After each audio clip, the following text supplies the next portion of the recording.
What's up everybody, this is Reese from C Manga and welcome to my review of Fairy Tail Chapter 455 Magnolia Defense Force. Boy, it looks like Fairy Tail are screwed. The Alveraz fighting force is a lot bigger than anyone thought. So obviously, end of last chapter you got Urza, she's ready to have a fight against Agil. And to be honest, it looks a little bit bleak for her at the moment, From the way it started, I was there thinking like, oh yeah, Urza, she might have this, using her fast movements as distractions, switching forms, like try and create an opening. But you know what? I should have foreseen this, just from literally watching Naruto, because Agil, he's basically Gaara, you know? So the sand shield to the rescue, and then encase her in a little sand tomb. So from the looks of it, Urza might actually be out of the battle. That sand tomb, it also ends up stopping her equip magic. So yeah, pretty bleak, like I said. At the same time, you got the Dragon Team landing to fight off Magil's good ground forces, and I must admit, I do like the looks of his two generals. They have kind of a good design. They really do look like desert dwellers. You got Kaleem and Bakyo, I think that's how you say it. Not too sure. Not too sure exactly what type of magic they both have, but from the looks of it, that Bakyo guy, the way he knocked away Nuts' attack, sent it straight back at him, it kind of looks like a wind type of magic. But yeah, they seem pretty strong, I'm not too sure like how they're going to be dealing with that. It's like even Nuts himself was like, what the hell? He knocked that back like it was nothing. So yeah, interesting battles. But yeah, that's just literally the tip of what is happening. Freed's barrier got penetrated by the Gambler Spriggan guy. I've completely forgotten his name. But there I was thinking like his type of magic, since that they called him, was it the Gambler or the Loan Shark, something like that. I was thinking it had something to do with deals and stuff, but no, it seems like he can actually nullify magic. Now, that means he is going to be a tough person to deal with. After that, Lucy, obviously, she was there ready to move out to take on, ended up picking up Aquarius's broken key. So that kind of gives me a little bit of hope that we might actually get to see a celestial form once again. But it seems that someone is already there in her home, and it turns out to be Lady Brandish. So yeah, she's infiltrated her home, they're taking a bath, gotta have a bit of fan service in every chapter, So yeah, it looks like Lucy is gonna be the one to face her, and yeah, this isn't the first time Lucy's faced someone who's completely out of her league, who she's completely out of league with. I messed that bit up, whatever. So yeah, finally looks like Mavis has actually begun to lose a bit of hope, seeing as how two more large forces are coming in, approaching from different directions. They're completely surrounded. Each of them large forces has like 3 Spriggans in there and like a 1,000,000-person large force. So boy, looks like hope is actually lost for Fairy Tail. So surely like most of these 1,000,000 strong army people, they're gonna be like what, cannon fodder. So yeah, take out like 10 to 20 of them with each attack. That's just like all the normal Fairy Tail members.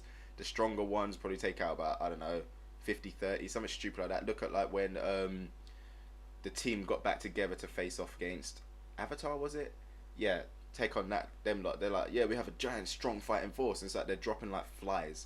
So yeah, I'm kind of thinking it's going to be something like that, except for obviously when it comes to like the Spriggan's generals, they're going to be a hell of a lot tougher. Obviously, just looking at like Bakyo, for example, we haven't even seen half of the others, but we know they've at least got, I don't know, 3 to 5 people underneath them. I don't know, from that I'm kind of getting like a little Espada vibe. It's kind of it's crazy like that. So yeah, the new question is, when will help arrive? It's like, I'm thinking obviously you're going to get like the likes of Sabretooth, Lumnia Scale, Jalal's group, and probably Blue Pegasus all going to help out, but the question is, will it make that much of a difference? So it sure will kind of even up the numbers a bit, but I don't know. With that in mind, you're definitely going to get the Twin Dragons fighting. You're going to get, what's his name? Jura, he's going to come in, you have to have one of him. So yeah, a lot of people going to be able to fight back. But then, like I was saying, things are just only getting worse. This is only the tip of it, because you also have Magnolia. He is on his way. We all seen this, and how the hell are they going to deal with that? Who knows who he's bringing? He's supposed to be like the King of Dragons. He's going to bring like a bunch of dragons with him. Who knows? I mean, like, they did obviously struggle against the 7 dragons that Future Road brought through the gate. So yeah, how the hell are they going to deal with Magnolia and the Alveraz Empire? Man, so much stuff is going on. It's like more and more I am actually feeling that this is going to be the final arc of Fairy Tail. It just kind of feels like a final battle. It's just gigantic and epic, and it's like, after this, how can you top this type of battle? Obviously I thought like the demons would have been a brilliant way to end it, but no, they still had more to deal with. So yeah, they're also kind of making out that some people might die.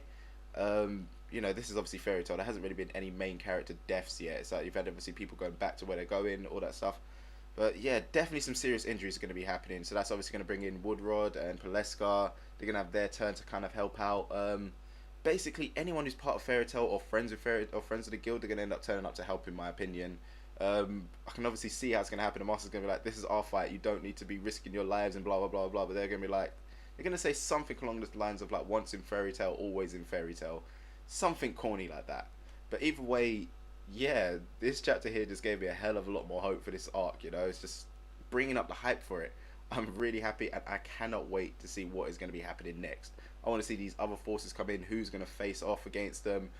I'm just waiting for it to all just proper kick off, because obviously this is just like the Scout League at the moment, you know. It's only like this is the first wave, so how many more waves are they going to be able to last for?